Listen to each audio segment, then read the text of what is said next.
खुदावंद वे तुहाडी सलामती ते खैरियत दा मतलूब मैं तुहाडा अपना रफीक आज इस्लाम पेश करदिया होया अर्ज़ गुज़ार हाँ कि मेरे इस यूट्यूब चैनल नूं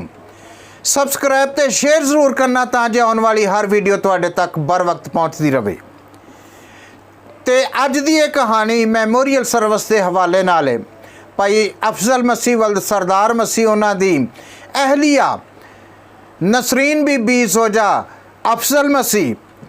वो खुदावंद दे विच सौ गई है। तो असी चर्च दे विच इस वास्ते इकट्ठे होए हैं कि उस बंदी वास्ते दुआ की जाए तो भाई अफजल दे नाल अफसोस का इजहार किया जाए। सो भाई अफजल मैं दिली तौर पर अफसोस का इजहार करना वा। तो खुदा ने चूँकि बाग अदन दे विच आदम नूं क्या क्या इंसान तू खाक है और खाक में लौट जाएगा। कहांगा कि सोहणिया रब्बा तेरे नां दी सोहणी है वड्याई, सोहणिया रब्बा तेरे नां दी सोहणी है वड्याई, हदों वध के तू इत्थे जेड़ी खेड रचाई, सोचां तो भी उच्ची तेरियां सोचां दी उच्चाई, सोचां तो भी उच्ची तेरियां सोचां दी उच्चाई, मैं सदके तेरियां सोचां तो कि तू है रब अलाई, मैं सदके तेरियां सोचां तो कि तू है रब अलाई, अफजल ते नसरीन दी सोहनी जोड़ी तुदर लाई, आखिर वक्त ने साबित कीती अपनी ए सच्चाई, चिट्ठी एक आसमाना तो नसरीन दे नां दी आई, वक्त मुकर्रा दी चिट्ठी ए रब कासद हथ कलाई, आन के कुंडी कासद ने इस बूहे दी खड़काई, इस चिट्ठी दी पढ़ नहीं सकदा खाकी बशर लखाई,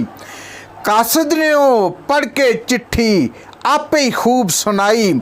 कोरा कागज़ हरफ सुनहरी लिखिया नाल सफाई, नसरीन दी खावन बच्चे रिश्तेदारां नाल जुदाई, दो धियां दी शादी कीती इस कीती फर्ज निभाई, दो धियां दी शादी कीती इस कीती फर्ज निभाई, जांदी वारी अफजल नूं उस सारी गल समझाई, जांदी वारी अफजल नूं उस सारी गल समझाई, बाकी जिम्मेदारी उसने अफजल दे लड़ लाई,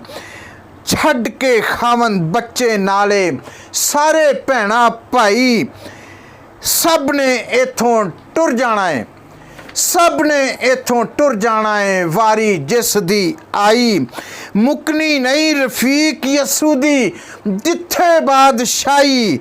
अपने लोकां दे लई उन्हें ओहो ही थां ठहराई, अपने लोकां दे लई उन्हें ओहो ही थां ठहराई, ओहो ही थां ठहराई।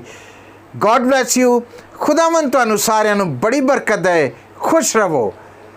ते जिंदगी रही ते फिर मिलांगे।